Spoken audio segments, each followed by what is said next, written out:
என்னோடு பேசும் ஆண்டவரே.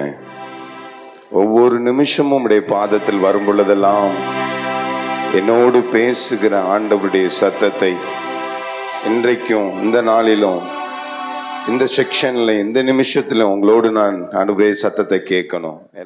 ஆராதிப்பது நமக்கு கிடைத்த ஒரு பாக்கியம். எத்தனை பேர் ஆமேன்னு சொல்றீங்க? எத்தனையோ பேர் பணத்தை வைத்திருக்கிறாங்க, பட்டங்கள் பெற்றிருக்கிறாங்க, உயர்ந்த ஸ்தானத்துல இருக்கிறாங்க.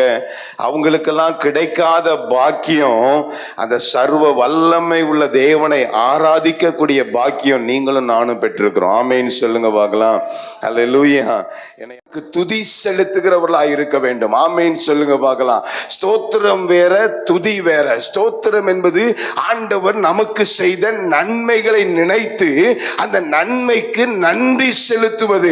ஆனால் துதி என்பது கர்த்தரை உயர்த்துவது. நீர் நல்லவர், நீர் வல்லவர், நீர் போதுமானவர் ஆண்டவரே, நீர் யெகோவா ராஃபா, யெகோவா நிசியே, எல் ஷடாயே என்று சொல்லி அவரை உயர்த்துவதுதான் துதி. ஆமேன் சொல்லுங்க பார்க்கலாம். ஆவியின் அபிஷேகத்தை பெற்றிருக்கிறீங்க. எத்தனை பேர் உண்மையா அந்த ஆவிக்குரிய அனுபவத்தை அனுதினமும் பரிசோதித்து பார்க்கிறீங்க? எத்தனை பேர் உண்மையாய் பெற்றுக்கொண்ட அந்த ஆவியின் அபிஷேகத்தை அனல் மூட்டி எழுப்பி விடுகிறவர்களாய் இருக்கிறீங்க? இன்றைக்கு அநேகருடைய சூழ்நிலையில, அநேகருடைய வாழ்க்கையில ஏன் பயம் குடிக்கொண்டிருக்கிறது என்று சொன்னால் ஆவியிலே ஆராதிக்கிற அனுபவம் இல்லை. Praise the lord. ஹல்லேலூயா. சந்தோஷமா இருக்கிறீங்களா? ஹல்லேலூயா. கண்களை மூடி என்னோடு பேசும் ஆண்டவரே. ஒவ்வொரு நிமிஷமும் உடைய பாதத்தில் வரும் பொழுதெல்லாம் என்னோடு பேசுகிற ஆண்டவருடைய சத்தத்தை இன்றைக்கும் இந்த நாளிலும் இந்த செக்ஷன்ல இந்த நிமிஷத்துல உங்களோடு நான் ஆண்டவருடைய சத்தத்தை கேட்கணும். எல்லாரும் வாய்களை திறந்து ஹல்லேலூயா. Thank you Jesus. Hallelujah. இஸ்ரவேலே கர்த்தரை நம்பு, கர்த்தரை நம்பு. இஸ்ரவேலே அவரும் துணையும் கேடகமானவர்,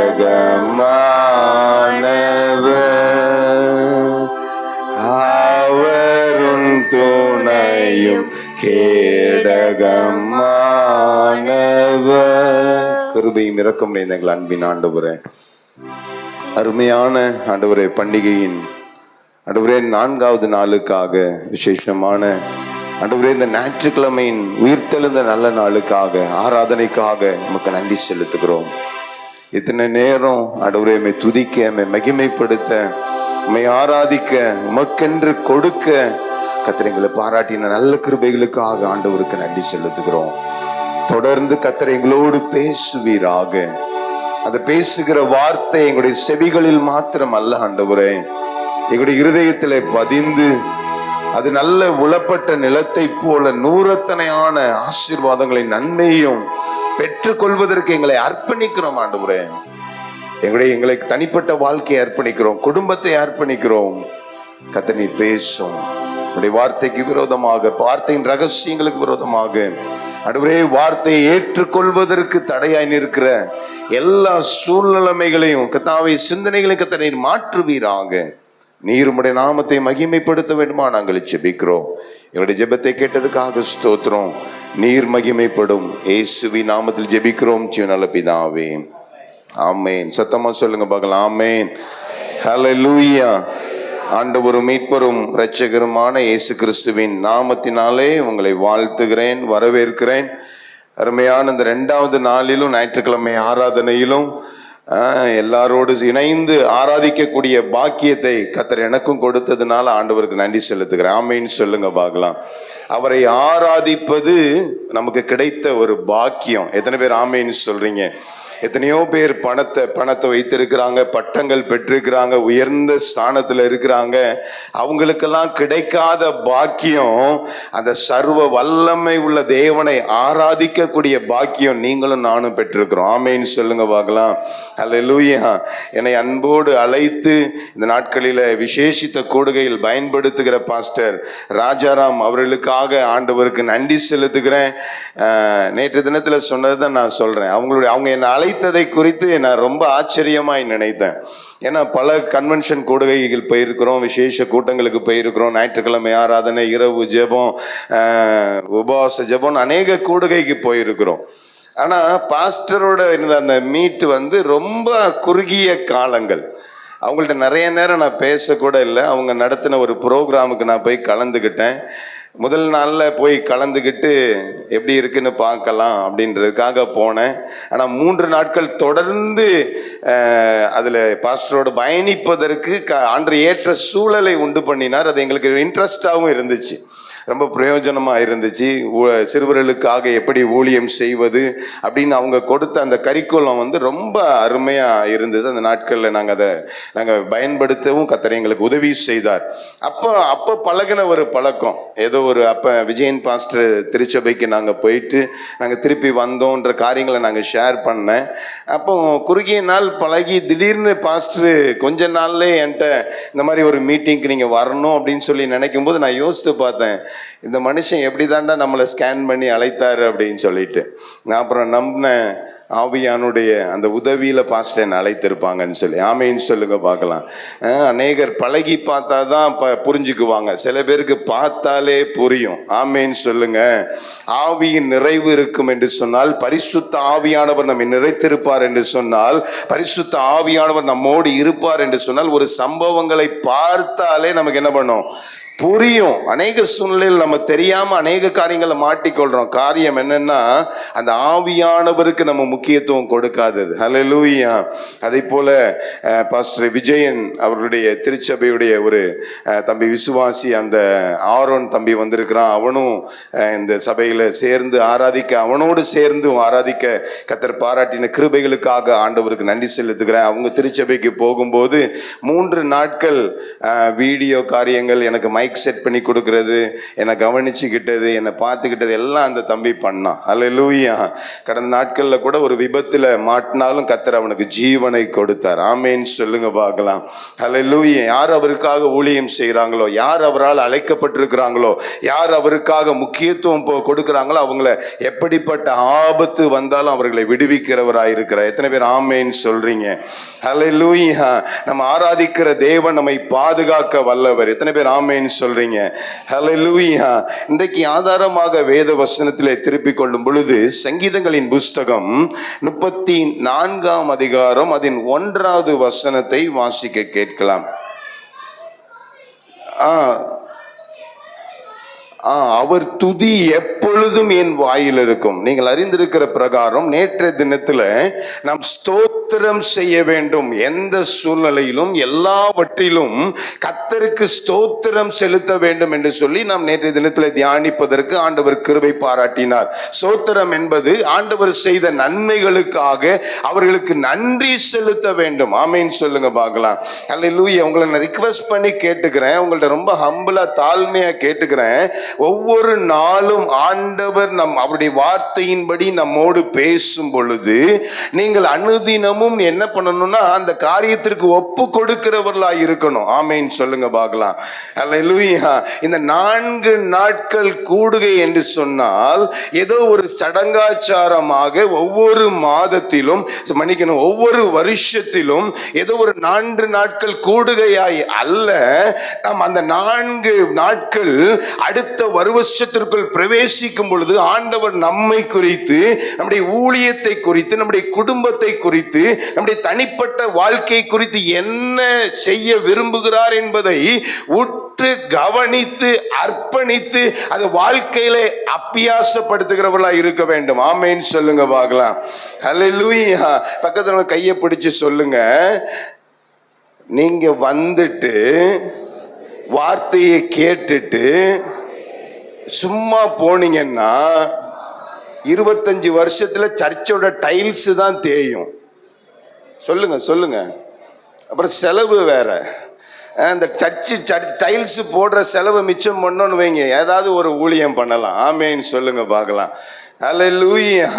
அப்ப சும்மா வந்து தேய்ச்சிட்டு போறதுக்காக அல்ல, அவர் நம்முடைய வாழ்க்கையில என்ன செய்ய விரும்புகிறார் என்கிற காரியத்தை அவருடைய பலிபீடத்திலிருந்து, அவருடைய சமூகத்திலிருந்து யாரை கொண்டும் எந்த வார்த்தையை பேசுகிறாரோ அந்த வார்த்தைக்கு நாம் கீழ்ப்படுகிறவர்களாக இருக்க வேண்டும். எத்தனை பேர் ஆமென் சொல்றீங்க?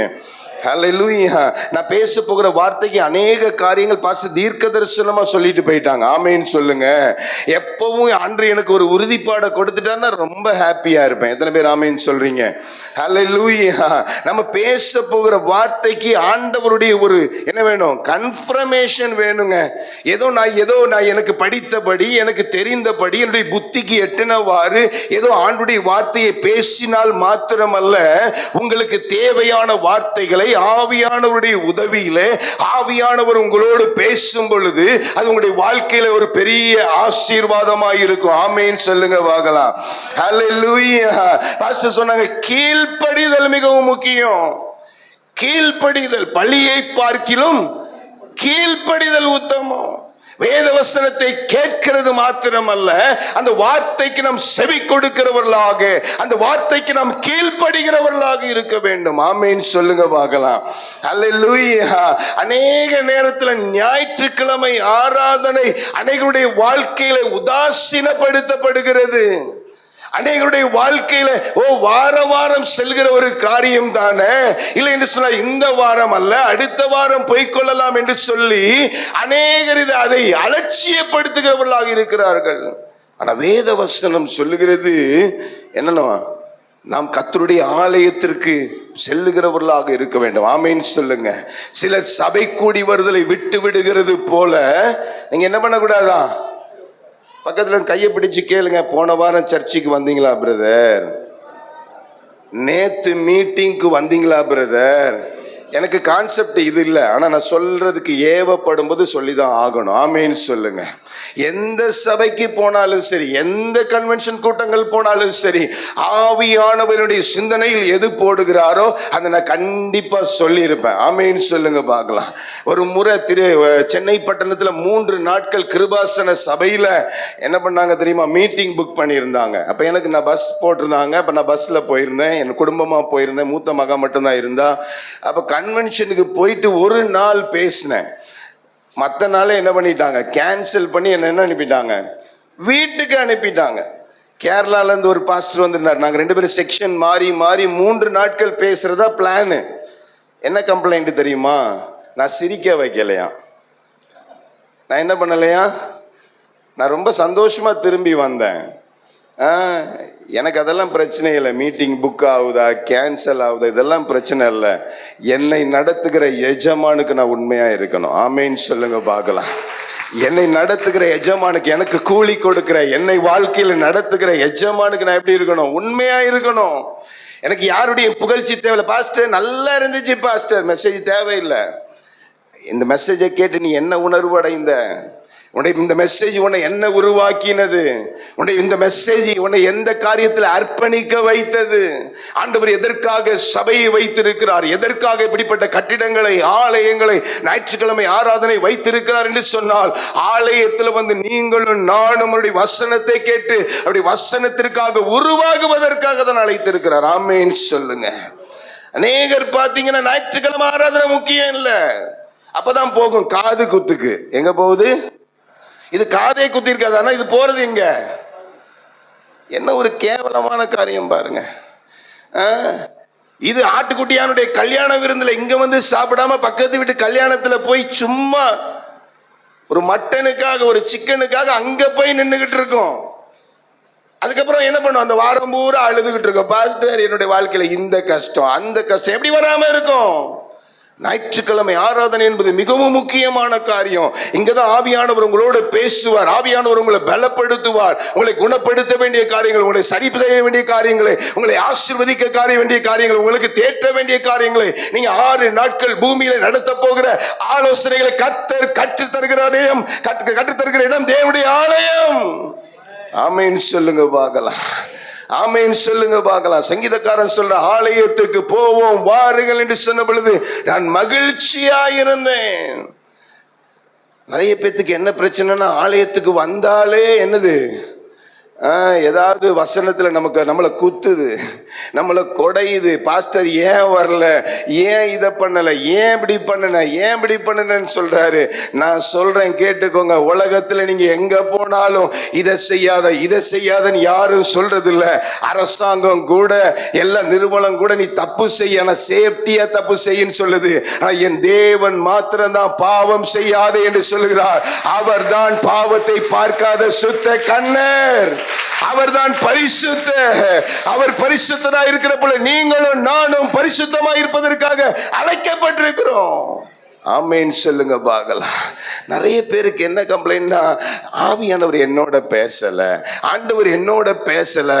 நிறைய பேர் சொல்றாங்க, நிறைய பேர் என்கிட்ட வந்து கேட்டிருக்காங்க, பாஸ்டர் உங்கள்கிட்ட மட்டும்தான் ஆண்டவர் பேசுவாரா, எங்கள்கிட்ட பேச மாட்டாரா? நான் சொல்றேன், ஆண்டவர் பேசுற லாங்குவேஜ் உனக்கு தெரியல. ஹல்லேலூயா. ஆண்டவர் பேசுகிற லாங்குவேஜ் தெரியணும் அப்படின்னா நம்ம வேதத்தை வாசிக்கிறவர்களாய், வேதத்துக்கு முக்கியத்துவம் கொடுக்கிறவர்களாய் இருக்கணும். ஆமேன் சொல்லுங்க பார்க்கலாம். ஹல்லேலூயா. நிறைய பேர் வந்த மாதிரியே போகும். காரணம் என்ன தெரியுமா? ஆலய ஆராதனை என்பது கல்யாண வீடு இல்லை. பக்கத்துல கையை பிடிச்சு சொல்லுங்க, அவங்க மூஞ்ச பார்த்து சொல்லுங்கம்மா, நான்லாம் ஞாயிற்றுக்கிழமை கல்யாணத்துக்கு போறதில்லை. ஆமாம், என் விசுவாசியாக இருந்தாலும் சரி, மற்ற விசுவாசியாக இருந்தாலும் சரி, நீ ஞாயிற்றுக்கிழமை கல்யாணம் வச்சா விளங்க மாட்டேன்னு சொல்லுவேன் நான். ஞாயிற்றுக்கிழமை ஆண்டவரை கொண்டாடுகிற நாள். ஆமேன் சொல்லுங்க பார்க்கலாம். ஆண்டவரை அனுபவிக்கிறவன், அவருடைய பிரசன்னத்தை சுமக்கிறவன், அவரை பத்தி நினைக்கிறவன், அவருக்காக புகழ் பாடுறவன் ஞாயிற்றுக்கிழமை வேற எந்த டிஸ்டர்பன்ஸையும் வச்சுக்க மாட்டான். ஆமேன் சொல்லுங்க. ஹல்லேலூயா. அப்ப பக்கத்துல கையை பிடிச்சுக்கோங்க, கையை பிடிச்சு மூஞ்ச பார்த்து சொல்லுங்க, ஞாயிற்றுக்கிழமை ஆராதனை கல்யாண வீடு அல்ல. இத சொன்னதுக்கு ஒரு அர்த்தம் உண்டு. கல்யாண வீட்டுல பாத்தீங்கன்னா காலையில 9 மணியிலிருந்து 2 மணி வரைக்கும் போகலாம், காலையில 10 மணியிலிருந்து 3 மணி வரைக்கும் போகலாம். ஒருவேளை அதை தாண்டி போனா கொஞ்சம் என்னது, கறி குழம்புல என்ன இல்லாம இருக்கும், கறி இல்லாம இருக்கும், குழம்பு இருக்கும். எதையோ சாப்பிட்டுட்டு நம்ம மொய் கொடுத்துட்டு வந்துடலாம். ஆனா ஆராதனை என்பது கல்யாண வீடு அல்ல, எப்ப வேணாலும் போலான்றதுக்கு. ஞாயிற்றுக்கிழமை ஆராதனைனா துவக்க ஜெபத்துக்கு முன்னாடியே நீங்க இங்க இருக்கணும். ஆமேன்னு சொல்லுங்க பார்க்கலாம். ஹல்லேலூயா, ஹல்லேலூயா. நாங்க வளர்ந்து வந்த விதம்லாம் ஆராதனைக்கு அரை மணி நேரத்துக்கு முன்னாடி வந்து இருப்போம். ஆமேன்னு சொல்லுங்க பார்க்கலாம். அப்படின்னாதான் இடம் கிடைக்கும்னு. இப்பெல்லாம் என்னன்னா, விசுவாசிக்கு ஒவ்வொருத்தருக்கும் ஒவ்வொரு இடம், அதுலதான் கரெக்டா வந்து அது உட்காரும் பாருங்களேன். அதுல உட்கார்ந்தாதான் அதுக்கு ஆராதனையும் வரும். புரியுதா? பக்கத்துல கையை பிடிச்சு சொல்லுங்க, உங்களை பத்தி தான் சொல்றாரு, உங்களை பத்தி தான் சொல்றாரு. அந்த அக்கா இருக்கிற இடத்துல இந்த அக்கா இருந்துட்டுன்னா இந்த அக்கா மூஞ்ச பார்க்கணுமே. ஒரு நாள் இருந்து பாருங்க, அப்ப நீங்களே பார்த்துக்கிடலாம், நான் சொல்ல வேண்டாம். ஆராதனையும் வராது, சிரிப்பும் வராது, துதியும் வராது, சோத்திரமும் வராது. பாஸ்டர் இங்க இருந்து அல்லேலூயா சொல்லுங்க, அது பாஸ்டர் இங்க இருந்து முறைக்கும். பாஸ்டர் நினைப்பாரு, இது நல்லா தானே இருந்துச்சு, இதுக்கு என்ன ஆச்சு அப்படின்ட்டு. சபாராதனை நடத்துற எவ்வளவு கஷ்டம் தெரியுமா? ஒவ்வொன்றும் ஒவ்வொரு போக்குல போகும். தகப்பனை போல தட்டுறதை தட்டி, கொட்டுறதை கொட்டி, பாடுறதை பாடி, ஆடுறதை ஆடி என்ன பண்ண, எவ்வளோ ஒரு கஷ்டம். அப்ப கல்யாண வீட்டு ஆராதனை, கல்யாண வீடுங்கிறது எப்ப வேணாலும் போகலாம். ஆனா ஞாயிற்றுக்கிழமை ஆராதனை என்பது ஒருவேளை துவக்க ஜெபத்துல ஆண்டவர் உங்களோட பேசுற வார்த்தையா இருக்கும். ஒருவேளை துவக்க ஜெபத்தை நீங்க மிஸ் பண்ணீங்கன்னா ஆண்டவர் உங்கள்ட்ட என்ன பண்ண முடியாது? புரியுதா? எத்தனை பேத்துக்கு பேச முடியாது. பாடல் பகுதியில் ஆண்டவர் உங்களோட பேசணும்னு நினைச்சு பேசி இருப்பாரு.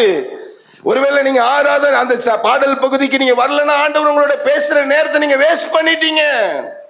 அதே போல ஆராதனை, சங்கீத பகுதி, கொடுக்கிற பகுதி, கடைசி மெசேஜ், ஆசீர்வாதம் வரைக்கும் ஒவ்வொரு பாகங்களில் ஆண்டவர் நம்ம பேசுகிற ஒவ்வொரு பாகமும் நமக்கு மிகவும் முக்கியம். எத்தனை பேர் ஆமேன்னு சொல்றீங்க? ஹல்லேலூயா. ஞாயிற்றுக்கிழமை ஆராதனையை முக்கியத்துவப்படுத்துங்க. ஞாயிற்றுக்கிழமை ஆராதனை இன்னைக்கு மிகவும் முக்கியம். இன்றைக்கு பாருங்க, உலகத்துல நோவா காலத்தை போல அநேகர் பக்தி இருக்குதுன்னு சொன்னா கூட, ஆலயத்தில் நாட்டப்பட்டிருந்தா கூட, ஆலயத்துடைய விசேஷித்த ஆராதனைக்கு, ஞாயிற்றுக்கிழமை ஆராதனைக்கு முக்கியத்துவம் கொடுக்கிறது இல்லை. நிறைய பேருக்கு கல்யாணம், கொஞ்சம் பேத்துக்கு, நிறைய பேத்துக்கு அன்னைக்கு தான் கவர்மெண்ட் எக்ஸாம். உனக்கு அந்த வேலை கிடைக்காம போனாலும் பரவாயில்லன்ற. ஆமேன்னு சொல்லுங்க பார்க்கலாம். ஹல்லேலூயா. நிறைய பேத்துக்கு அன்னைக்கு தான் பிஸ்னஸ் அதிகமா வருது. என்ன வருது? பிஸ்னஸ். அன்னைக்கு நிறைய பேத்துக்கு அன்னைக்கு தான் மீனும் நிறைய வருது. பக்கத்துல கையை பிடிச்சு சொல்லுங்க, உங்களை பத்தி தானே சொல்றாரு. எல்லாருக்கும் ஒரு இடி கொடுத்துட்டு போனோம். ஆமேன்னு சொல்லுங்க பார்க்கலாம். ஆண்டவர் உனக்கு மீனை தரணும்னு நினைச்சாதான் மீன் கிடைக்கும். பேதுரு அதற்கு சாட்சி. எத்தனையோ முறை என்னென்னமோ பண்ணி பார்த்தாரு, என்ன கிடைக்கல. என்ன இயேசுவோட பேதுரு என்ன அந்த தொழிலில் பழக்கப்படாதவரா? பக்கத்துல கையை பிடிங்க. அண்ணே, கர்த்தருடைய கரம் உங்களுக்கு பாரமா ஆயிடுச்சுன்னா உங்க டெக்னிக்கெல்லாம் செட் ஆகாதுண்ணே. உங்க ஆலோசனை, உங்க ஐடியாலாம் செட் ஆகாதுக்கா. சொல்லுங்க, இது பயங்கர பிளான் போட்டு வச்சிருக்குது. உன் பிளான் நடக்குது அப்படின்றதுக்காக ஆண்டவர் உன் பட்சத்துல நிக்கிறாரு நினைச்சுக்கிற. எல்லாம் வந்துருச்சு, ஓகே, செட்டப். வீடு வந்துட்டு, காரு வந்துட்டு, படிப்பு வந்துட்டு, கல்யாணம் முடிஞ்சிட்டு, குழந்தை வந்துட்டு, ரைட், ஓகே, போதும். ஆண்டவர் பாரமா மாறிட்டார்னா அப்படியே டோட்டலா மாறிடும். ஹல்லேலூயா. யோபுடைய வாழ்க்கையை பாருங்க, எல்லாம் ஒரே நைட்டோட என்ன ஆயிடுச்சு? சூனு போயிடுச்சு. பக்கத்துல கையை பிடிங்க. கொஞ்சம் ஜாக்கிரதைக்கா, கொஞ்சம் ஜாக்கிரதை. சொல்லுங்கம்மா, கொஞ்சம் ஜாக்கிரதை, கொஞ்சம் ஜாக்கிரதை. அவர் சொல்றது உங்களுக்கு புரியுதா? புரியுதாக்கா? என்ன பார்க்காதீங்கக்கா, பக்கத்துல இருக்க அக்காவை பாருங்க, பக்கத்துல இருக்க அண்ணனை பாருங்க. ஹல்லேலூயா. இது ஒரு குடும்பங்க, ஒரு கல்யாண வீடுன்னு பாஸ்டர் சொன்னாங்க. உண்மையில நம்ம எல்லாம் அப்படி கூடி வந்து ஒருத்தரை ஒருத்தர் பார்த்து, ஒருத்தரை ஒருத்தர் விசாரித்து, ஒருத்தர் தாங்கி, ஒருவருக்கு ஒரு ஜெபித்து நம்ம எல்லாம் சேர்ந்து தேவனை ஆராதிப்பது ஒரு பெரிய பாக்கியம். எத்தனை பேர் ஆமேன்னு சொல்றீங்க? ஹல்லேலூயா.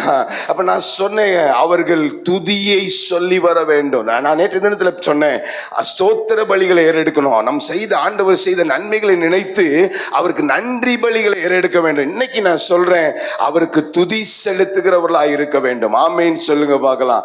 ஸ்தோத்திரம் வேற, துதி வேற. ஸ்தோத்திரம் என்பது ஆண்டவர் நமக்கு செய்த நன்மைகளை நினைத்து அந்த நன்மைக்கு நன்றி செலுத்துவது.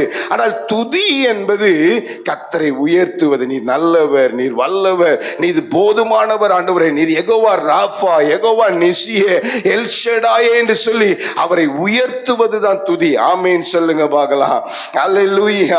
யாத்திராகமத்தின் புஸ்தகம் 10ஆம் அதிகாரம் அதன் 3வது வசனத்தை வாசிக்கும் பொழுது ஆண்டவர் அங்கே ஒரு கட்டளை இடுகிறார். மோசே முகாந்திரம் வாசிங்க பார்க்கலாம். யாத்திராகமம் 10:3. மோசேயும் ஆரோனும் பார்வோனிடத்தில் வந்து, இருப்பாய், என் சமூகத்தில் எனக்கு ஆராதனை செய்ய, எனக்கு துதி செய்ய, எனக்கு என்னை மகிமைப்படுத்த, என்னை உயர்த்த என்னுடைய ஜனங்களை போகவிடு. உங்களுக்கு எல்லாருக்கும் இந்த சம்பவம் தெரியும். ஆண்டவருக்கு துதிக்கு தடையாய் நிற்கும் பொழுது, ஒரு ராஜாவா இருந்தாலும் ஒரு ராஜ்யமா இருந்தாலும், ஆண்டவர் அந்த ராஜ்யத்திற்கும் ராஜாவிற்கும் எத்தனை பாடுகளை, உபத்திரவங்களை அனுமதித்தார் என்று சொல்லி உங்களுக்கு நல்லா தெரியும். அவர் துதியில் பிரியப்படுகிற ஆண்டவர். நீங்களும் நானும் துதிப்பதற்காக அழைக்கப்பட்டிருக்கிறோம். நீங்கள் அவரை துதிப்பதற்கு மறந்தால், நீங்கள் அவரை துதிப்பதை விட்டுவிட்டு மற்ற காரியங்களை தெரிந்து கொள்வீர்கள் என்று சொன்னால், அது உங்களுடைய வாழ்க்கையில சாபமாய் வந்து முடியும். ஹல்லேலூயா, ஹல்லேலூயா. அவரை உயர்த்துவதற்காக, அவரை துதி செலுத்துவதற்காக தான் ஆண்டவர் நம்மை அழைத்திருக்கிறார். எத்தனை பேர் ஆமென் சொல்றீங்க? ஹல்லேலூயா. சங்கீதங்களின் புஸ்தகம் 84ஆம் அதிகாரம் அதன் 2வது வசனத்திலே வாசிக்கும் பொழுது, வாசிங்க பார்க்கலாம்.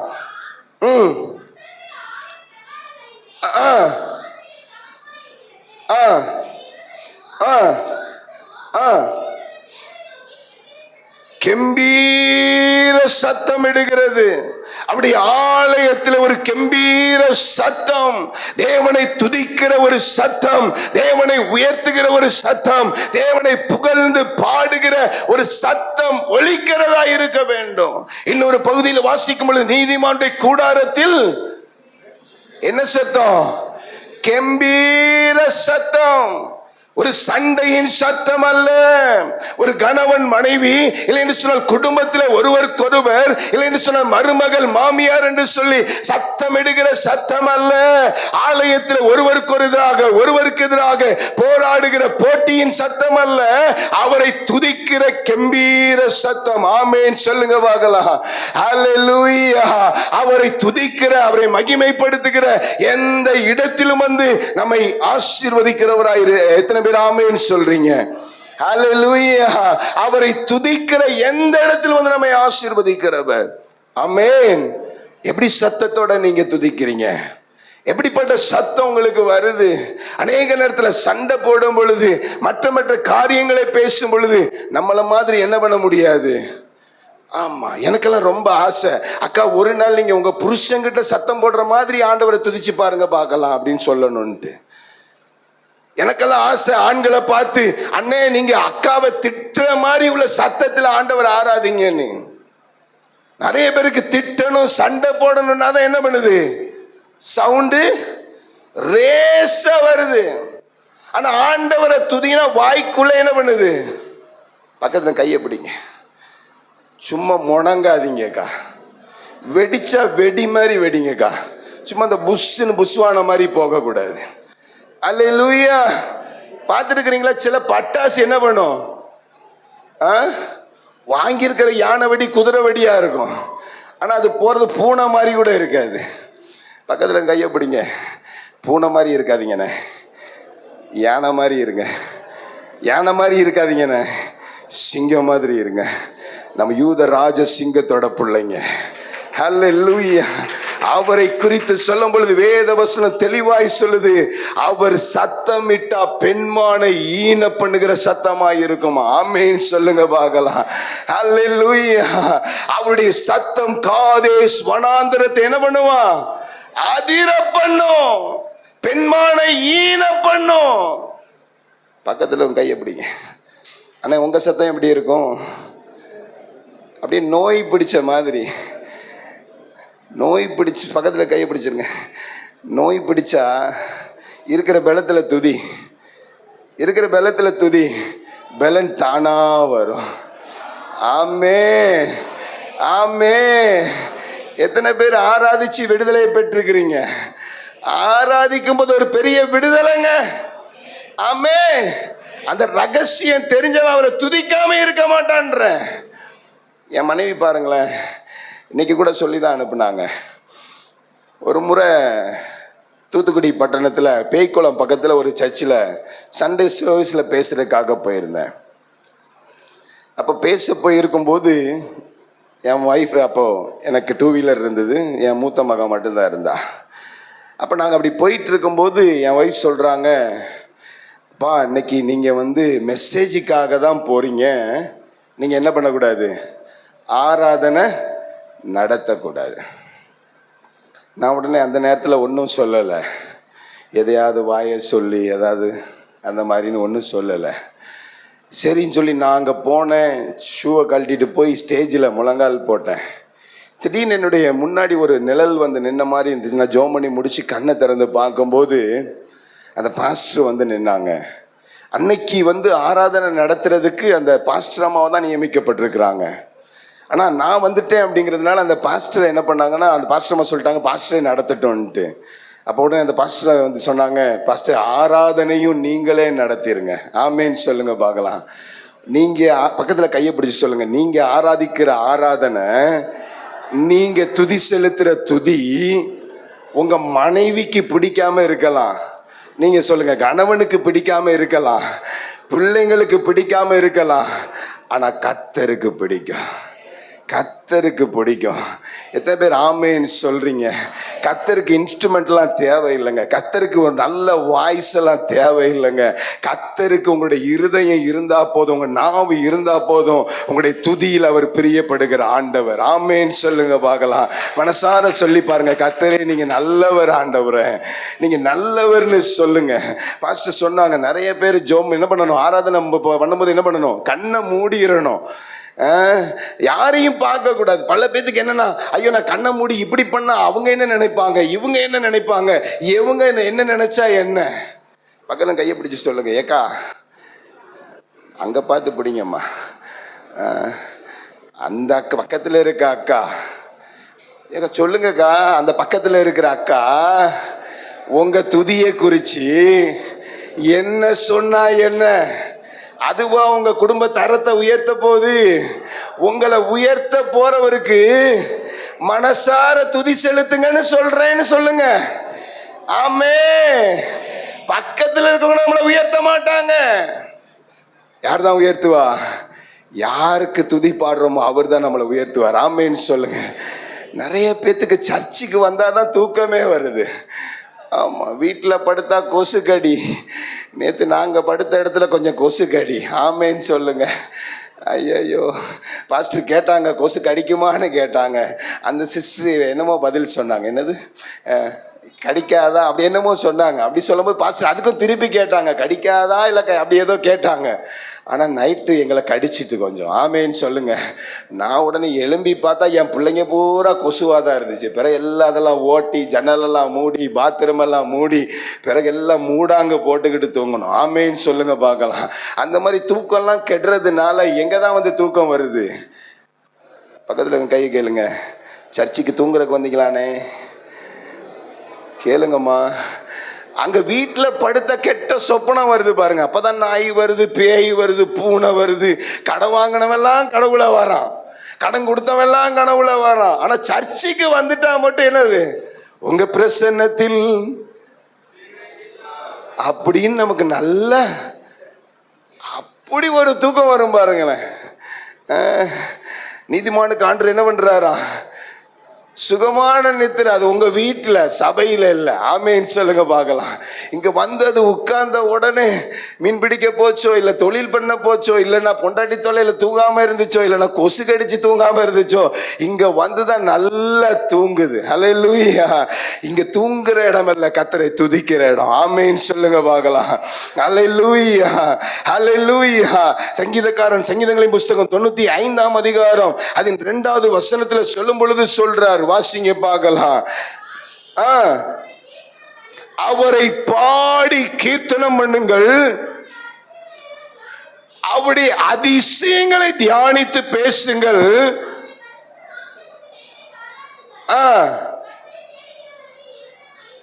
மகிழ்வதாக. ஹல்லேலூயா. அவரை துதித்து பாடுவதற்காக தான் ஆண்டவர் நம்மை அழைத்திருக்கிறார். ஆமேன் சொல்லுங்க.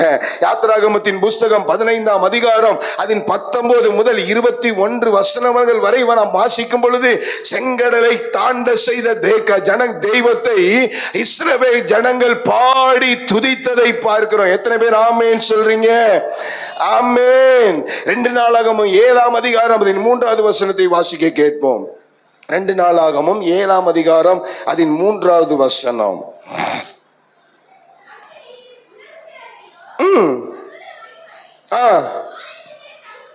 தங்கி இருக்கிறதையும் இஸ்ரவேல் புத்திரர் எல்லாரும் கண்டபோது தரையிலே முகம் குப்பர குனிந்து பணிந்து, கர்த்தர் நல்லவர், அவருடைய கிருபை என்றும் உள்ளது என்று சொல்லி அவரை துதித்தார்கள். ஹல்லேலூயா. நீங்க சொல்லி பாருங்க பார்க்கலாம் ஒரு வார்த்தை, கர்த்தாவே நீங்க நல்லவர் ஆண்டவரே, நீர் நல்லவர், நீர் வல்லவர். சொல்லுங்க பார்க்கலாம். ஹல்லேலூயா, ஹல்லேலூயா. என்னை நடத்தினார் அவர் நல்லவர், அவர் கிருபை என்றும் உள்ளது. வாய்கள் சத்தத்தை உயர்த்தி, என்னை நடத்தினார் அவர் நல்லவர், அவர் கிருபை என்றும் உள்ளது. கண்களை மூடி என்னை நடத்தி, ஓ எஸ், அவர் கிருபை என்றும் உள்ளது.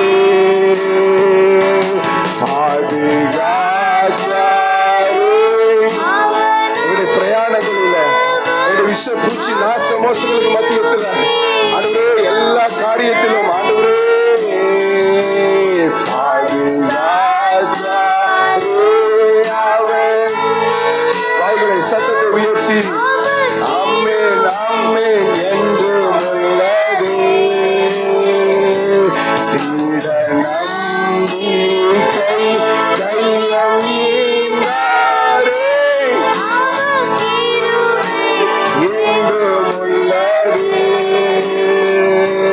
அவர் நல்லவர், அவர் வல்லவர். உயர்த்தும் பொழுது மகிமை பிரசனம் வெளிப்படுவதாக. அவர் நல்லவர். ஓடி பாலா சகரக திரியாண்டலா திமுனாரபா திமல்கலகலா.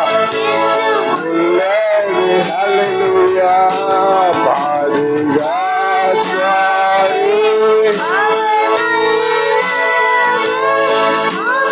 கிருபை என்றும் உள்ளது. ஹல்லேலூயா. ஆண்டவர் நம்மை பாதுகாக்கிறார். எத்தனை பேர் ஆமென்னு சொல்றீங்க? நம்முடைய சொந்த பலன் அல்ல, சொந்த நம்முடைய திறமைகள் அல்ல. 2 வீலர்ல போனாலும் 4 வீலர்ல போனாலும் கார்ல போனாலும் இல்லை என்று சொன்னால் ஒருவேளை நீங்க என்னது தோணியில போனாலும் சரி, ஆண்டவர் நம்மை பாதுகாக்கிறவருடைய கிருபை. எத்தனை பேர் ஆமென்னு சொல்றீங்க? ஹல்லேலூயா, ஹல்லேலூயா. அவர் நம்மை பாதுகாக்கலன்னு சொல்லி சொன்னா என்னதான் என்ன பண்ண முடியாது? நம்ம சுகமாய் இருக்க முடியாது. எத்தனை பேர் ஆமென்னு சொல்றீங்க? ஹல்லேலூயா. நாங்கள் நைட்டுன்னு இல்லை பகலில் ஊழியத்திற்காக எத்தனையோ பிரயாணங்கள். ஒரு முறை தூத்துக்குடிக்கு நாங்கள் வரும் பொழுது அந்த கட்சி கொடிகள் எல்லாம் பாருங்க ஏதோ பறக்க விட்டுருந்தாங்க. ஏதோ ஒரு கொடி நாங்கள் அப்படியே குப்பரை வந்து ஃபர்ஸ்ட் ட்ராக்ல விழுந்து கிடந்தது. நாங்கள் அந்த ஃபர்ஸ்ட் ட்ராக்ல நான் வேகமாக போயிட்டு இருக்கும்போது, அந்த மதுரையை தாண்டி தூத்துக்குடி ரோட்ல போயிட்டு இருக்கும்போது பார்த்தீங்க அப்படின்னா டக்குன்னு அடிச்சிருச்சு. நான் நினைச்சேன் கண்ணாடியெல்லாம் முடிஞ்சிச்சு, சைடெல்லாம் முடிஞ்சிச்சுன்னு. ஆனால் ஒரு சேதம் இல்லாதபடிக்கு அந்த ரப்பர் மட்டும் பிஞ்சு போய் ஆண்டவர் எங்களை பாதுகாத்தார். ஆமென் சொல்லுங்க பார்க்கலாம். ஹல்லேலூயா. ஆண்டவர் நம்மை பாதுகாக்கலன்னு சொல்லி சொன்னா நம்ம ஜீவனோடு இருக்க முடியாது. எத்தனை பேர் ஆமென் சொல்றீங்க? ஹல்லேலூயா. 2 நாளாகமம் 20ஆம் அதிகாரம் அதன் 21, 22 வசனங்களை பார்க்கும் பொழுது அவர் செய்த மகத்துவங்களை நினைத்து அவருக்கு துதி செலுத்துகிறவர்களாய் இருக்க வேண்டும். ஆமென் சொல்லுங்க பார்க்கலாம். பின்பு அவன் ஜனத்தோட ஆலோசனை பண்ணி பரிசுத்தம் உள்ள மகத்துவத்தை துதிக்கவும் முன்பாக நடந்து போய் கர்த்தரை துதியுங்கள், அவர் கிருபை என்றும் உள்ளது என்று சொல்லி பாடுறதுக்கு என்ன பண்ணானா? பாடல் குழுவினர் நிறுத்தினானா? ஆமென் சொல்லுங்க பார்க்கலாம். எங்கெல்லாம் அவருக்கு துதி செலுத்தப்படுதோ, எங்கெல்லாம் அவருக்கு ஆராதனை ஏறெடுக்கப்படுதோ, அந்த இடத்துல ஆண்டவர் மகிமைப்படுகிறவராய் மாத்திரமல்ல வெற்றியை தருகிறவராய் இருக்கிறார். எத்தனை பேர் ஆமென் சொல்றீங்க? ஹல்லேலூயா. பவுலும் சீலாவும் அப்போஸ்தலர் நடபடிகள் 16ஆம் அதிகாரம் அதன் 25, 26 வாசிக்கும் பொழுது பவுலும் சீலாவும் என்ன பண்ணாங்க? நடு ராத்திரியில தேவனை துதித்து பாடினாங்க. ஆமென் சொல்லுங்க பார்க்கலாம். ஹல்லேலூயா. அவரை துதித்து அவரை மகிமைப்படுத்தி அவரை உயர்த்தி உயர்த்தி உயர்த்தி நாம் அவர்களை பாடுகிறவராய் இருக்க வேண்டும். எத்தனை பேர் ஆமென் சொல்றீங்க? ஹல்லேலூயா. சங்கீதங்களின் புஸ்தகம் 23ஆம் அதிகாரம் 3வது வசனத்திலே வாசிக்கும் பொழுது இஸ்ரவேலின் துதிகளுக்குள்ளே வாசம் செய்கிற, வாசிங்க பார்க்கலாம்.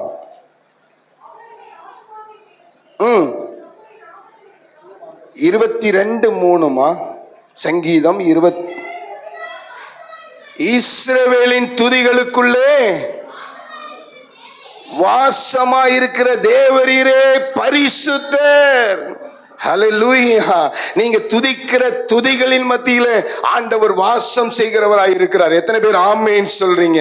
ஹல்லேலூயா. நீங்க துதிக்கும் பொழுது, நீங்க அவரை மகிமைப்படுத்தும் பொழுது அவர் உங்கள் மத்தியத்தில் வந்து இறங்கி உங்களுடைய எல்லா பாடுகளையும் பிரச்சனைகளையும் அவர் நீக்குகிறவராய் இருக்கிறார். எத்தனை பேர் ஆமென் சொல்றீங்க? மோசே யாத்ராகமத்தின் புஸ்தகம் 10ஆம் அதிகாரம் அதன் 22 முதல் 24 வரை நாம் வாசிப்போம் என்று சொன்னால், மோசேயுடைய கரங்கள் எப்பொழுதெல்லாம் உயர்ந்திருந்ததோ அப்பொழுதெல்லாம் இஸ்ரவேல் ஜனங்கள் பெரிய வெற்றியை சுதந்தரித்தார்கள். ஆமென் சொல்லுங்க பார்க்கலாம். எதுக்கு சொல்றோம்? கையை உயர்த்தி ஆராதிங்க, கையை தூக்கி உயர்த்தி ஆண்டவருக்கு துதி செலுத்துங்கன்னு சொல்லி சொன்னா, முதலாவது நம் கையை உயர்த்தி ஆராதிப்பது தேவனுக்கு முன்பதாக நம்மை அர்ப்பணிப்பதற்கு அடையாளம். ஆமென் சொல்லுங்க பார்க்கலாம். இரண்டாவது நம் கையை உயர்த்தி ஆராதிப்பது சாத்தானுக்கு முன்பதாக அது வெற்றியின் அடையாளம். எத்தனை பேர் ஆமென் சொல்றீங்க? ஹல்லேலூயா. நீங்க கையை உயர்த்தி ஆராதித்து பாருங்க, கையை உயர்த்தி அவருக்கு துதி செலுத்தி பாருங்க, கையை உயர்த்தி அவருக்கு மகிமை செலுத்தி பாருங்க. அது ஆண்டவருக்கு முன்பதாக தாழ்மைப்படுகிற அடையாளம். ஆனா சாத்தானுக்கு முன்பதாக என்னது? வெற்றி வெற்றியின் அடையாளம். ஆமென் சொல்லுங்க பார்க்கலாம். பவுலும் சீலாவும் சிறைசாலையில் இருந்தாங்க. பவுலும் சீலாவும் கட்டப்பட்ட அனுபவத்தில் இருந்தாங்க. பவுலும் சீலாவும் 4 அறைக்குள்ள இருந்தாங்க. பவுலும் சீலாவும் சங்கலினாலே கட்டப்பட்டு இருந்தாங்க. பவுலும் சீலாவும் நடுராத்திரியில் இருந்தாங்க. ஆனா அவங்க நாவை கர்த்தரை துதித்து அவரை மகிமைப்படுத்தி உயர்த்த உயர்த்த உயர்த்த ஆண்டவர் மகிமைப்பட மகிமைப்பட அவளுக்கு கிடைத்தது ஒரு பெரிய வெற்றி. எத்தனை பேர் ஆமென் சொல்றீங்க? அல்லேலூயா, அல்லேலூயா. நீங்க எப்படிப்பட்ட சூழ்நிலையில் இருந்தாலும் கர்த்தரை துதித்து பாருங்க, கர்த்தரை மகிமைப்படுத்தி பாருங்க, அப்படி நாமங்களை சொல்லி அவரை உயர்த்தி பாருங்க, கர்த்தர் உங்களுடைய சூழ்நிலையை மாற்றுவார். எத்தனை பேர் ஆமென் சொல்றீங்க? அல்லேலூயா.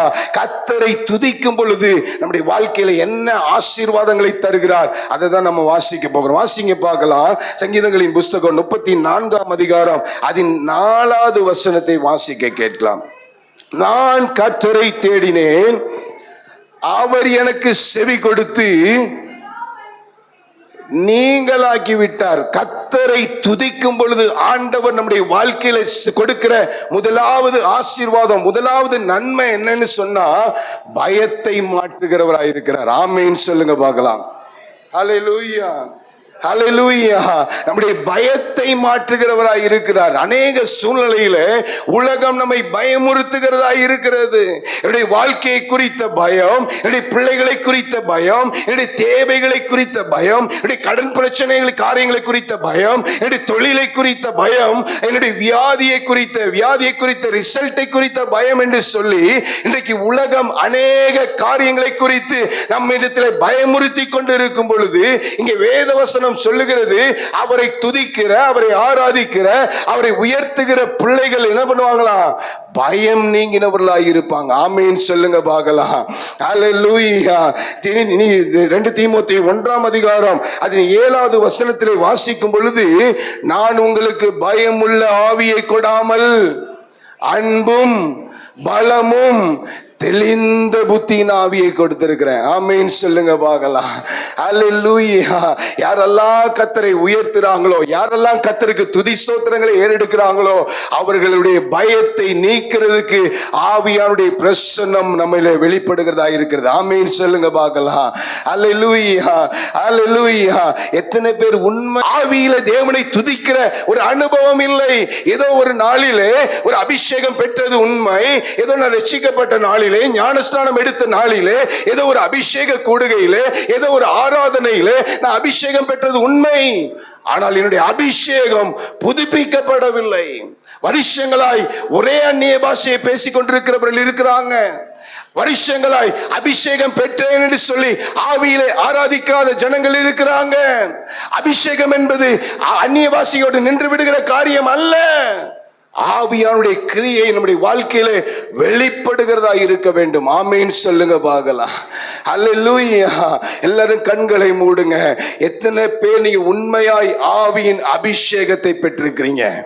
எத்தனை பேர் ஒவ்வொரு நிமிஷமும் தனிப்பட்ட வாழ்க்கையில ஜெபிக்கும் பொழுதும் அவரை துதிக்கும் பொழுதும் அந்த அனுபவத்தை ரினிவல் பண்றவங்களா இருக்கிறீங்க? எத்தனை பேர் அந்த அனுபவத்தில் ஒருவேளை களி கூறுகிறவங்களா இருக்கிறீங்க? எத்தனை பேர் ஆலயத்துக்கு வரும் பொழுது, ஆராதனையில பங்கு எடுக்கும் பொழுது அந்த ஆவியின் நிறைவில் அவரை ஆராதிக்கிறவங்களா இருக்கிறீங்க? அப்படி ஆவியின் நிறைவிலே ஆராதிக்கிறவர்களாக இருந்தால், அப்படி ஆவியின் நிறைவிலே அவருக்கு துதிகளை செலுத்துகிறவர்களாக இருந்தால், வேதவசனம் சொல்லுகிறது பயம் உங்களுடைய இருதயத்தில் இருக்க போவதில்லை. வேதவசனம் தெளிவாய் சொல்லுங்க, பயமுள்ள ஆவியை கொடாமல். ஆண்டவர் உங்களுக்கும் எனக்கும் கொடுத்திருக்கிற அந்த பரிசுத்த ஆவியானுடைய அபிஷேகம் நம்மை பயப்படுத்துகிற ஆவி அல்ல, நம்மை தைரியப்படுத்துகிற ஆவி, நம்மை சத்தியத்தில் நடத்துகிற ஆவி, நம்மை வேத வசனத்திலே அர்ப்பணித்து வாழ செய்கிற அந்த ஆவி. ஆமென் சொல்லுங்க பார்க்கலாம். எல்லாரும் கண்களை மூடி ஒரு விஷயம் உங்களுடைய ஆவியை பரிசோதித்து பாருங்க. நான் என்றைக்கு அபிஷேகம் பெற்றேன்? எந்த நாள்ல நான் அபிஷேகம் பெற்றேன்? என்னுடைய அபிஷேகத்துடைய நிலவரம் எப்படி இருக்குது?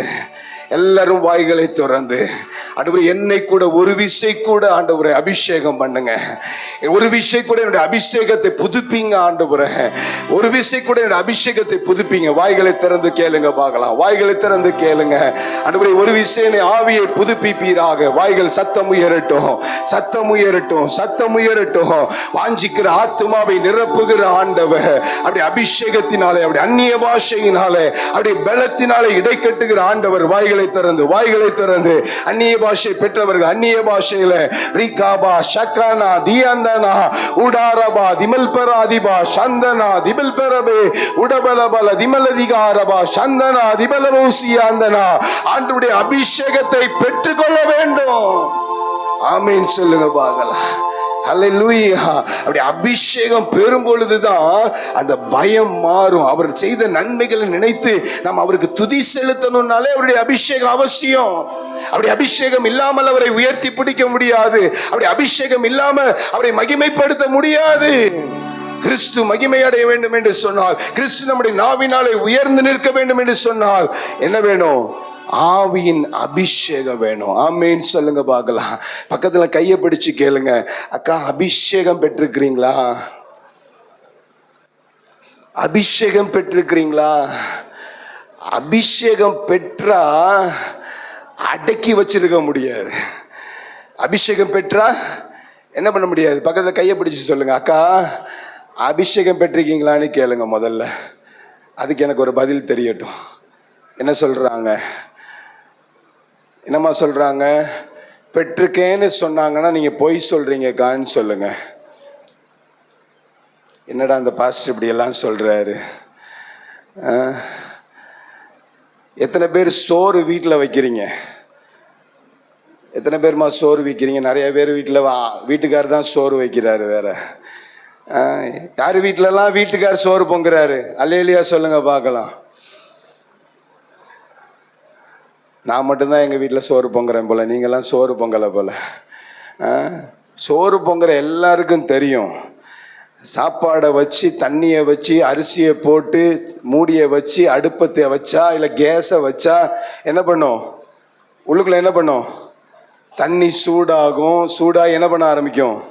கொதிக்க ஆரம்பிக்கும். கொதிக்க ஆரம்பிக்கும் போது என்ன ஆகும்? அங்கே உள்ள என்ன கேட்கும்? கேளுங்கம்மா, நான் இறங்கி வந்துட போகிறேன். கேளுங்க, பக்கத்தில் இருக்கவங்களை கேளுங்க, அக்கா சோறு வச்சிருக்கீங்களா? என்னக்கா பண்ணணும்னு கேளுங்க. தண்ணி கொதிக்கும் போது என்ன பண்ணணும்னு கேளுங்க. என்ன பண்ணுமா? கேட்டிருக்கிறீங்களா? தலபல தலபலன்னு கேட்கும் கேள்விப்பட்டிருக்கீங்களா? பார்த்துருக்கீங்களா? கேள்வினாச்சு பட்டிருக்கீங்களாமா? இல்லைன்னா சொல்லுங்க, இப்போ 3 கல்லை வச்சு சோறு வைக்க வேண்டிதான். அப்படின்னாச்சும் உங்களுக்கு காட்டி புரியுதான்னு பார்க்கலாம்ட்டு. என்ன பண்ணும்? ஒரு சத்தம் வரும். முதல்ல வச்சு தொடங்கணுன்னே உசுங்கும் உசுங்கும் கிசுங்கும். அதுக்கப்புறம் அப்படியே கலங்கும், அப்புறம் பல பலங்கும், தலங்கும். கேட்டிருக்கீங்களா? பாருங்க, அடுப்பை நிறுத்தினா நின்று போகிற அதுவே அந்த மாதிரி சவுண்டு போடுதுன்னா, மீட்கப்படும் நாளுக்குள்ள முத்திரையான ஆவியை பெற்ற நீங்களும் நானும் அடங்கி இருந்தோம்னா நம்மள்ட்ட தீ இல்லைன்னு அர்த்தம், நம்மள்ட்ட நெருப்பு வைக்கலன்னு அர்த்தம். பக்கத்தில் கையை பிடிச்சு சொல்லுங்க, ஆண்டவர் உங்களை இன்னைக்கு நெருப்பு வைப்பார். ஆண்டவர் உங்களுக்கு இன்னைக்கு நெருப்பு வைப்பார். ஆயத்தமாக இருக்கீங்களான்னு கேளுங்க. ஆயத்தமாக இருக்கீங்களான்னு கேளுங்க.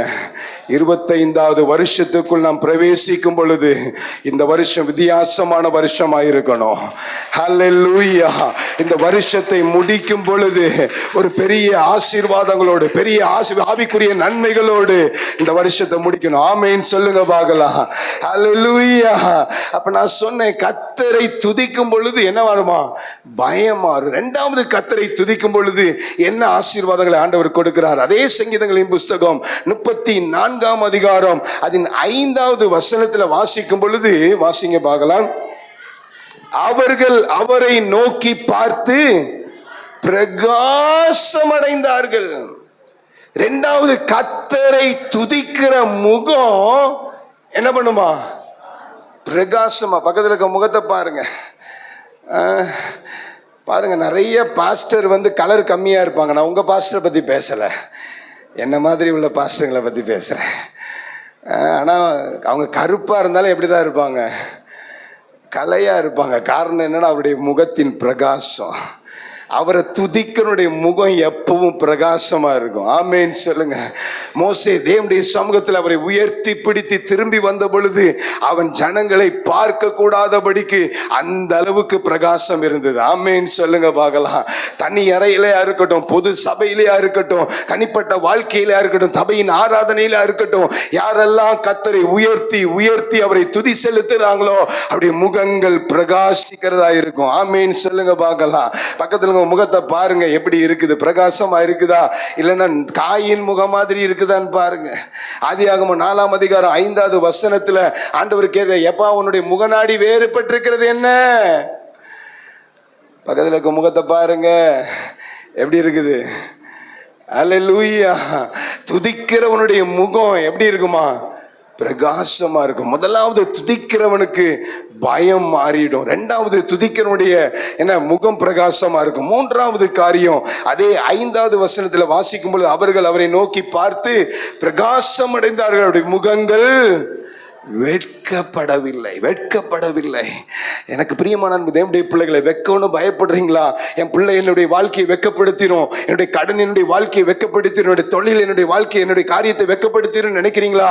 கர்த்தரை துதித்து பாருங்க, கர்த்தரை மகிமைப்படுத்தி பாருங்க, கர்த்தருடைய வெட்கத்தை எல்லாம் மாற்றிடுவார். ஆமென் சொல்லுங்க பார்க்கலாம். ஹல்லேலூயா, ஹல்லேலூயா. அவர்கள் அவரை நோக்கி பார்த்து பிரகாசம் அடைந்தார்கள், அவருடைய முகங்கள் வெட்கப்படவில்லை. சங்கீதங்களின் புஸ்தகம் 22ஆம் அதிகாரம் அதன் 5வது வசனத்தில் வாசிக்கும் பொழுது, வாசிங்க பார்க்கலாம். உம்மை நம்பி கூப்பிட்டு நம்பினார்கள், வெட்கப்பட்டு போகாமல் இருந்தார்கள். அவரை துதிக்கிற ஜனங்களுக்கு வெட்கம் இல்லை. ஆமேன்னு சொல்லுங்க பார்க்கலாம். அல்லேலூயா. பக்கத்துல கையை பிடிச்சு சொல்லுங்க, அக்கா உங்களுக்கு வெட்கம் இல்லைக்கா, உங்களுக்கு வெட்கப்பட்டு போக மாட்டீங்க. கைப்பிடிச்சு சொல்லுங்க, அக்கா நீங்க பயப்படுறீங்களா?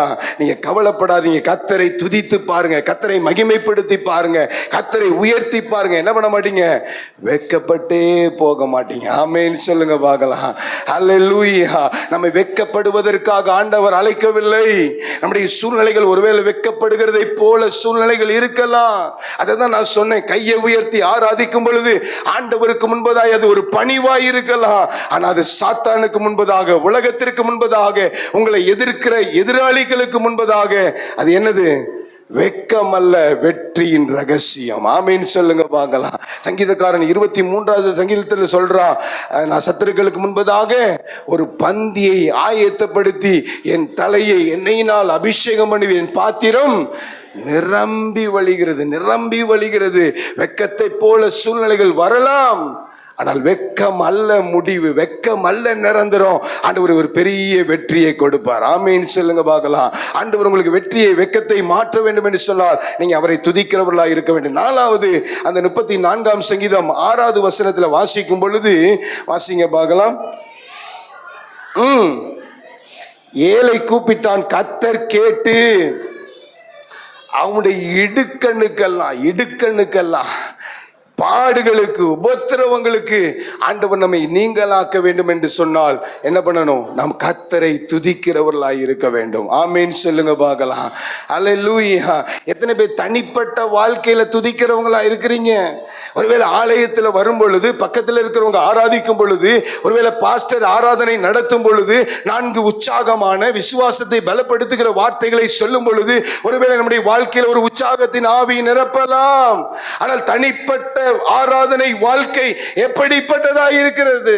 அநேக சூழ்நிலையில நம்முடைய அலுவல்களை முடித்துவிட்டு நேரத்தை ஒதுக்கி நம் தனி அறையில போய் தேவனை புகழ்ந்து, தேவனை துதித்து, தேவனை ஆராதிக்கிறவர்களா இருக்க வேண்டும். ஆமீன் சொல்லுங்க பார்க்கலாம். அநேக சூழ்நிலையில பாடுகள் வரும் பொழுது, பிரச்சனைகள் வரும் பொழுது, ஏதோ என்ன செய்ய முடியும், ஆண்டவரே என்ன பண்ணணும்னு தெரியாத சூழ்நிலைகள் வரும் பொழுது கூட நான் தனிமையின் இடத்தை தேர்ந்தெடுப்பேன். அது வீட்டின் அறையா இருக்கலாம், ஒருவேளை மொட்டை மாடியா இருக்கலாம், இல்லைன்னா காட்டுப்புற பகுதியா இருக்கலாம். முழங்கால் படிக்கிட்டு கையை 2ஐயும் உயர்த்தி, எஸ்ப்பா நீர் நல்லவர், நீர் வல்லவர், நீர் மகிமை பொருந்திய ஆண்டவர், நீர் யெகோவா ஈரே, யெகோவா ராஃபா, யெகோவா சம்மா என்று சொல்லி அப்படி நாமத்தை சொல்லி சொல்லி சொல்லி சொல்லி துதிக்க துதிக்க துதிக்க அப்படி பிரசன்னம் நிறைக்கும். அந்த பிரச்சனைகள் எல்லாம் கர்த்தர் சிந்தனையிலிருந்து மாற்றுவார். அந்த ஆராதனை ஸ்தலத்திலிருந்து இறங்கி நான் வீட்டுக்கு போகும் பொழுது அந்த காரியத்தில் ஒரு பெரிய வெற்றியை, பெரிய விடுதலை, பெரிய ஆசீர்வாதத்தை, பெரிய மாறுதலை ஆண்டவர் உண்டாக பண்ணி இருக்கிறார். அல்லேலூயா. துதியில ஒரு பெரிய ரகசியம் இருக்கிறது. பாருங்களேன், வசனம் கேட்க சாத்தா விடுவான், ஆனா என்ன பண்ண மாட்டான், வாயை மட்டும் அசைக்க விட மாட்டான் பாருங்க, கையை மட்டும் தட்ட விட மாட்டான் பாருங்க, அவரை நீர் நல்லவர்னு சொல்ல விட மாட்டான் பாருங்க, மத்த எல்லாத்தையும் நல்லவன்னு சொல்வான். இப்ப போய் பாருங்க, அரசியல்வாதி, எனக்கே ஆச்சரியமா இருக்கு, அரசியல்வாதி ரோட்ல பார்த்தா பேனர், பயங்கர பேனரு, பைபிள் வசனம்லாம் அங்க எழுதி வச்சிருக்கிறான், என்னென்னமோ சொல்றான், அவரேன்றான், இவரேன்றான், அதுவேன்றான், இதுவேன்றான். சும்மா கொஞ்ச நாளுக்காக இவ்வளவு புகழ்ச்சின்னா உங்களையும் என்னையும் பாவ சேற்றிலிருந்து தூக்கி எடுத்த தேவனை நீங்களும் நானும் எவ்வளவாய் புகழ வேண்டும், எவ்வளவாய் மகிமைப்படுத்த வேண்டும், எவ்வளவாய் அவரை உயர்த்தி மேன்மைப்படுத்த வேண்டும். ஹல்லேலூயா. எத்தனையோ பேருக்கு கிடைக்காத பாக்கியம். இன்றைக்கு வருஷங்களாய் கோயில்களுக்கு போகிறவர்கள் உண்டு, வருஷங்களாய் தெய்வங்களை பின்பற்றி எப்படியாவது என்னுடைய பாவ தோஷம் மாறாதா, எப்படியாவது என்னுடைய பிரச்சனைகள் மாறாதா என்று சொல்லி நம்பி அலைகிற ஜனங்கள் உண்டு. ஆனால் உங்களையும் என்னையும் அந்த பாவ சேற்றிலிருந்து தூக்கி எடுத்தது மாத்திரமல்ல, அவருடைய பிள்ளைகளாய் மாற்றி இருக்கிறார். ஆமேன் சொல்லுங்க பார்க்கலாம். அவரை துதியை சொல்லுவதற்கு, அவரை மகிமைப்படுத்துவதற்கு, அவரை மேன்மைப்படுத்துவதற்கு, அவரை உயர்த்தி பிடிப்பதற்காக. ஆமென் சொல்லுங்க பார்க்கலாம். அல்லேலூயா. நம்முடைய இடுக்கண் மாறும். அடுத்தது 5வது காரியம், சங்கீதங்களின் புஸ்தகம் 34ஆம் அதிகாரம் அதன் 7வது வசனத்தில் வாசிக்கும் பொழுது ஆண்டவர் நம்மை விடுவிக்கிறவராய் இருக்கிறார். வாசிங்க.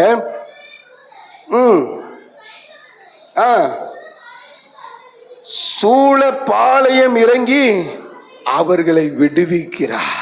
நீங்க கர்த்தரை துதிக்கும் பொழுது, கர்த்தரை புகழ்ந்து பாடும் பொழுது ஆண்டவர் என்ன பண்றாரு, உங்களை விடுவிக்கிறவராயிருக்கிறார்.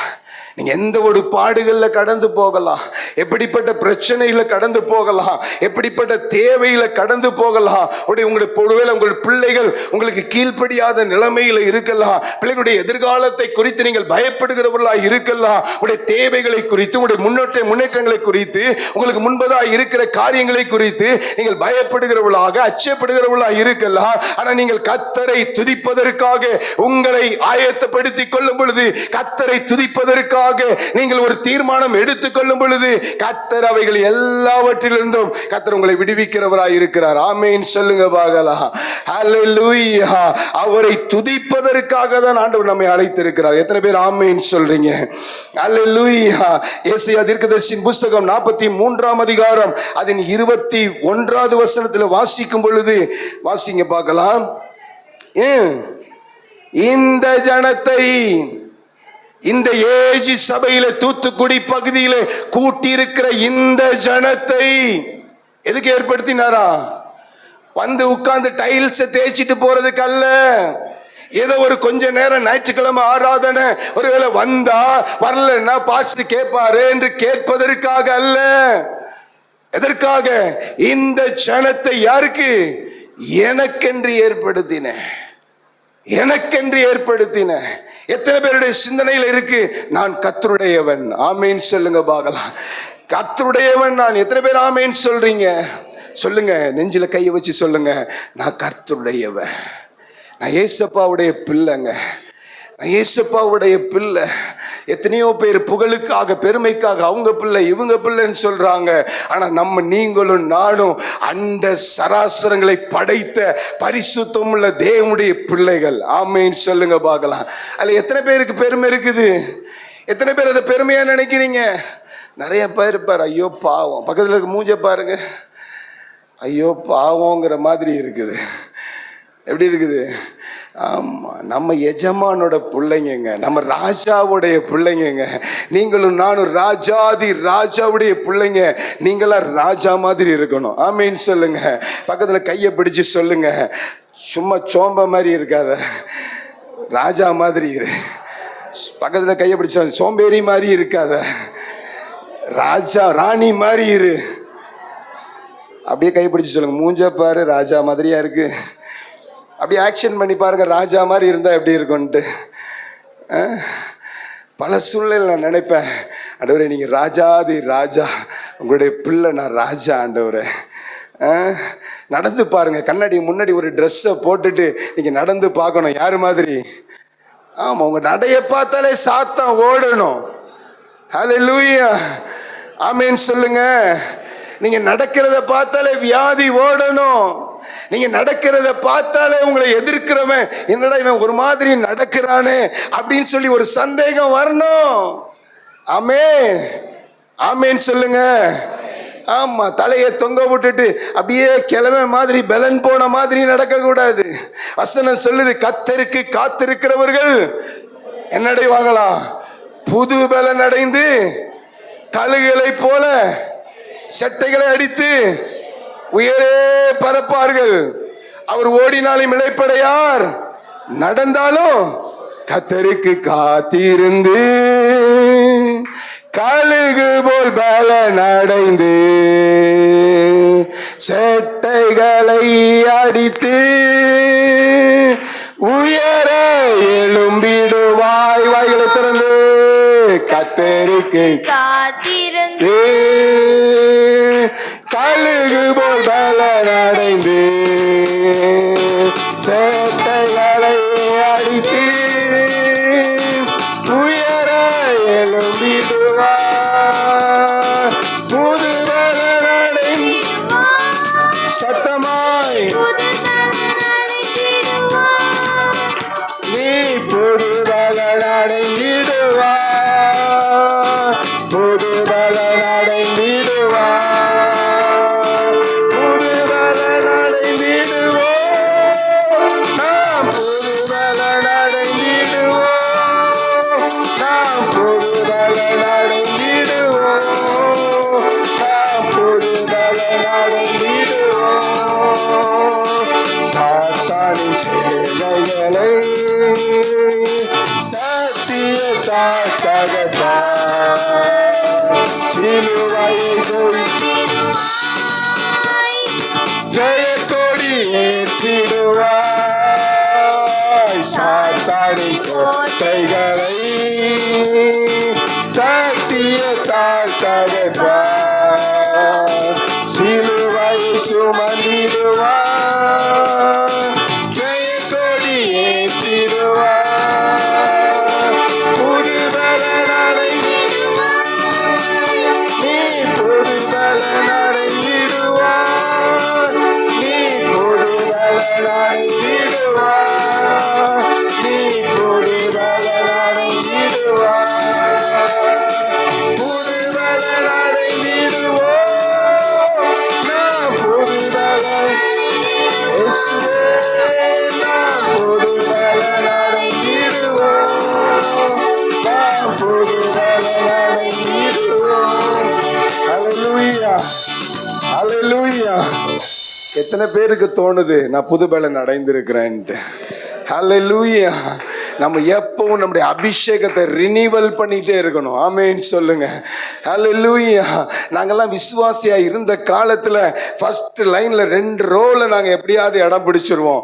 நாங்க வரலனாலே ஆராதனை வித்தியாசமா இருக்கும். நாங்க வந்தாலே அன்னைக்கு ஆராதனை வேற மாதிரி இருக்கும். ஆமென் சொல்லுங்க பார்க்கலாம். நாங்க அடிக்கிற கை என்ன, பாடுகிற சத்தம் என்ன, அவரை துதிக்கிற துதி என்ன, எப்படி இருக்கும்?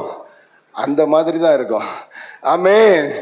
ஆமா, அந்த அளவுக்கு கர்த்தரை பாடினதுனால, துதிச்சதுனால தான் இன்னைக்கு கொண்டுட்டு வந்து ஆண்டவர் ஊழியக்காரனாய் அபிஷேகம் பண்ணி நிறுத்தி இருக்கிறார். எத்தனை பேர் ஆமென் சொல்றீங்க? நம்முடைய உயர்வுக்கு காரணம், நம்முடைய ஆசீர்வாதத்திற்கு காரணம் ஆண்டவரை துதி செலுத்துவது. எத்தனை பேர் ஆமென் சொல்றீங்க? ஹல்லேலூயா. எத்தனை பேரோட வாழ்க்கையை நான் பார்த்திருக்கிறேன். யாரெல்லாம் ஆண்டவருடைய துதி செலுத்துவதற்கு, அவருக்கு ஆராதனை செலுத்துவதற்கு முக்கியத்துவம் கொடுக்கிறாங்களோ அவங்களுடைய எல்லா கர்த்தர் ஆசீர்வதித்து உயர்த்துகிறார். ஆமென் சொல்லுங்க பார்க்கலாம். பாஸ்டர் சொன்னாங்க, தாவீதை குறித்து சொல்லும் பொழுது 1 சாமுவேல் 17ஆம் அதிகாரம் 45வது வசனத்துல வாசிக்கும் பொழுது அவன் சொல்றான், வாசிங்க பார்க்கலாம். 1 சாமுவேல் 17:45. நீ பட்டயத்தோடும் ஈட்டியோடும் வருகிறாய். நிந்தித்த இஸ்ரவேலின் இராணுவங்களின் தேவனாகிய சேனைகளுடைய கர்த்தரின் நாமத்தில் உன்னிடத்தில் வருகிறேன். அந்த துதியில வரும் பொழுது, அப்படி நாமத்தில் வரும் பொழுது ராணுவம் தேவையில்லை, யுத்தத்திற்கு தேவையான ஆயுதங்கள் தேவையில்லை. யாருக்கு ஜெயத்தை கொடுத்தாரு? தாவீதுக்கு, இஸ்ரவேல் ஜனங்களுக்கு ஆண்டவர் வெற்றியை கொடுத்தார். ஆமென் சொல்லுங்க பார்க்கலாம். அல்லேலூயா. 1 சாமுவேல் 16ஆம் அதிகாரம் 16 முதல் 23 வசனங்களை பார்க்கும் பொழுது, தாவீது சுரமண்டலம் வாசித்த பொழுது சவுலிடத்தில் இருந்த பொல்லாத ஆவி விலகி போனதை பார்க்கிறோம். ஆமென் சொல்லுங்க பார்க்கலாம். பவுல் அந்த தாவீதுடைய அந்த சங்கீதங்கள் எல்லாம் வாசிக்கும் பொழுது எல்லாவற்றிலும் துதி துதி துதி துதி என்று சொல்லி அநேக துதிகளின் சங்கீதத்தை நம்மளால பார்க்க முடியும். ஆமென் சொல்லுங்க. யாரெல்லாம் துதிக்கிறானோ, யாரெல்லாம் மகிமைப்படுத்துறானோ, அப்படி வாழ்க்கையில வெற்றி மாத்திரமல்ல, ஒரு பெரிய உயர்வை ஆண்டவர் கொடுப்பார். எத்தனை பேர் ஆமென் சொல்றீங்க? அல்லேலூயா. 136ஆம் சங்கீதத்துல 1 முதல் 26 வசனங்களை வாசிக்கும் பொழுது அங்கே துதி துதி துதி என்று சொல்லி அநேக வார்த்தைகள் அங்கே எழுதப்பட்டிருக்கிறதை வாசிக்கிறோம். வாசிங்க பார்க்கலாம். கர்த்தரை துதியுங்கள், அவர் நல்லவர், அவர் கிருபை என்றும் உள்ளது. தேவாதி தேவனை துதியுங்கள், கத்தாதி கத்தரை துதியுங்கள், ஒருவராய் அற்புதம் செய்தவரை துதியுங்கள், வானத்தை ஞானமாய் படைத்தவரை துதியுங்கள், தண்ணிக்கு மேலே பூமியில பரப்பினவரை துதியுங்கள், துதியுங்கள் துதியுங்கள் துதியுங்கள் என்று சொல்லி 26 வசனமும் துதியிலே வெற்றியின் சங்கீதமாக அங்கே முடிகிறதை பார்க்கிறோம். ஆமென் சொல்லுங்க பார்க்கலாம். அல்லேலூயா. 150வது சங்கீதத்திலே வாசிக்கும் பொழுது அதன் 6வது வசனம், கடைசி வசனம் சொல்லுது, சுவாசம் உள்ள யாவும் கர்த்தரை துதிப்பதாக. 1வது வசனம், அல்லேலூயா, தேவனை அவருடைய பரிசுத்த ஸ்தலத்தில் துதியுங்கள். 2வது வசனம், அவருடைய வல்லமை உள்ள கிரியைகளுக்காக அவரை துதியுங்கள், வீணையோடும் சுரமண்டலத்தோடும் அவரை துதியுங்கள். 4வது வசனத்துல தம்புருவோடும் நடனத்தோடும் அவரை துதியுங்கள், யாழோடும் தீங்குழலோடும் அவரை துதியுங்கள் துதியுங்கள் என்று சொல்லி அங்கே வேத வசனத்தில் எழுதப்பட்டிருக்கிறதை பார்க்கிறோம். அங்கே கடைசி வசனத்தில் சங்கீதக்காரன் முடிக்கும் பொழுது சொல்லுகிறார், யார் துதிக்கணுமா? சுவாசமுள்ள யாவும் கர்த்தரை துதிப்பதாக. நம்முடைய கையில மூக்க பாருங்க, என்ன இருக்குது? ஆமா, கொரோனா காலங்கள்ல இந்த சுவாசத்திற்காக, இந்த ஆக்சிஜனுக்காக எத்தனையோ கிலோமீட்டர் தூரம், எத்தனையோ ஹாஸ்பிட்டலாக, எத்தனையோ அந்த ஆம்புலன்ஸ்ல ஒவ்வொரு பகுதியில கொண்டு போய் அந்த மூச்சுக்காக, அந்த காரியத்திற்காக, சுவாசத்திற்காக அலைந்த ஜனங்களை, சுவாசம் கிடைக்காமல் மரித்த ஜனங்களை பார்க்கிறோம். கர்த்தர் உங்களுக்கும் எனக்கும் ஜீவன் கொடுத்திருக்கிறாரே, உங்களுக்கும் எனக்கும் கர்த்தர் ஒரு நாளை ஆசீர்வாதமாக்கி கொடுத்திருக்கிறாரே. உங்களையும் என்னையும் ஆண்டவர் ரட்சித்து அப்படியே சபையிலே நாட்டி அந்த உயிருள்ள ஜெயமனுக்கு ஆராதனை செலுத்த வைத்திருக்கிறாரே. நீங்களும் நானும் எவ்வளவாய் கர்த்தரை துதிக்க வேண்டும். அவ்வளவு அருமையா இந்த 136ஆம் சங்கீதமும் 150வது சங்கீதமும் அப்படியே வர்ணித்து, அப்படியே படைப்புகளை, அப்படியே வல்லமையை, அப்படியே கிரியைகளை அங்க சங்கீதக்காரன் வர்ணித்து அங்க எழுதியிருக்கிறதை பார்க்கிறோம். எத்தனை காரியங்கள் ஆண்டவர் நன்மையாய் செய்திருக்கிறார். நாம் அவர் எப்படி நம்ம அவரை துதிக்கிறவர்களாய் இருக்கிறோம். ஒரு கிறிஸ்தவனுடைய வாழ்க்கையில துதி என்பது மிகவும் முக்கியமான காரியம். ஆராதனை இல்லாத இடத்துல, துதி இல்லாத இடத்துல ஒரு வெற்றியை பார்க்க முடியாது. அது வீடானாலும் சபையானாலும் தனிப்பட்ட வாழ்க்கையானாலும் எந்த ஒரு மனிதன் துதிப்பானோ, எந்த மனிதனும் ஆண்டவரை மகிமைப்படுத்துவானோ, அப்படி வாழ்க்கையில் ஒரு பெரிய வெற்றி கிடைக்கும். ஆமென் சொல்லுங்க பார்க்கலாம். 5 காரியம் சொன்னேன். துதிக்கனுடைய வாழ்க்கையில முதலாவது ஆண்டவர் பயத்தை மாற்றுகிறவராய் இருக்கிறார். 2வது அவனுடைய முகத்தை பிரகாசிக்க பண்ணுகிறார். 3வது அவன் வெக்கப்பட்டு போவதில்லை. 4வது அவனுடைய இடுக்கண் பாடுகள், பிரச்சனைகள், உபத்திரவங்கள் மாறும். அடுத்தது 5வது விடுதலை நன்மை நடக்கும்னு சொல்லி சொன்னேன். ஹல்லேலூயா. அப்படி எல்லாரும் குதிச்சு எழும்புங்க பார்க்கலாம். கொஞ்ச நேரம் ஆண்டவரை துதித்து பாட போறோம். கொஞ்ச நேரம் அவரை மகிமைப்படுத்த போகிறோம். உங்களுக்கு என்ன சொல்ல நினைக்குது? அவர் உங்களுக்கு முன்னாடி வந்து நின்னா, பரிசுத்த தேவன் உங்களை அழைத்தவர், உங்களுடைய பாவத்திலிருந்து தேர்ந்தெடுத்தவர், பாவத்தின் அந்த காரியத்திலிருந்து உங்களை இழுத்து எடுத்து அப்படி சொந்த இரத்தத்தினாலே கழுவின ஆண்டவர், உங்களை பரிசுத்தப்படுத்தின தேவன், உங்களை பரிசுத்தப்படுத்தின தேவன் எப்படி உங்களுக்கு எப்படி அவரை துதிக்க தோணுது? உங்களுடைய தேவைகளை சந்தித்தவர், உங்களை ஆசீர்வாதமாய் மாற்றினவர் ஆண்டவர், உங்களை எப்படி துதிக்க தோணுது? எல்லாரும் கண்களை மூடி, உங்களுடைய மாம்சீக கண்களை மூடி வாய்களை திறந்து துதிங்க பார்க்கலாம். துதிங்க பார்க்கலாம். நல்லவரேமை துதிக்கிறேன், வல்லவரேமை துதிக்கிறேன், பரிசுத்தரேமை துதிக்கிறேன், என்னுடைய இரத்தத்தினாலே என்னை மீண்டெடுக்கப்பட்ட அன்பு தெய்வமே நாமை துதிக்கிறேன், நம்மை மகிமைப்படுத்துகிறேன் சொல்லுங்க பார்க்கலாம். இது உங்களுடைய நேரம். நீங்க துதிக்க தேவனுடைய வெற்றி கடந்து வருகிறது, தேவனுடைய ஆசீர்வாதம் கடந்து வருகிறது. பயங்கள் இது இருதயத்திலிருந்து விலகி போகிறது, பயங்கள் சிந்தனையிலிருந்து விலகி போகிறது. துதிங்க பார்க்கலாம். ஒருவர் வாய் மௌனமாய் இருக்கக்கூடாது, அவரை துதிக்கிற இடத்துல, அவரை மகிமைப்படுத்துகிற இடத்துல தேவன் இறங்கி வருகிறவராய் இருக்கிறார்.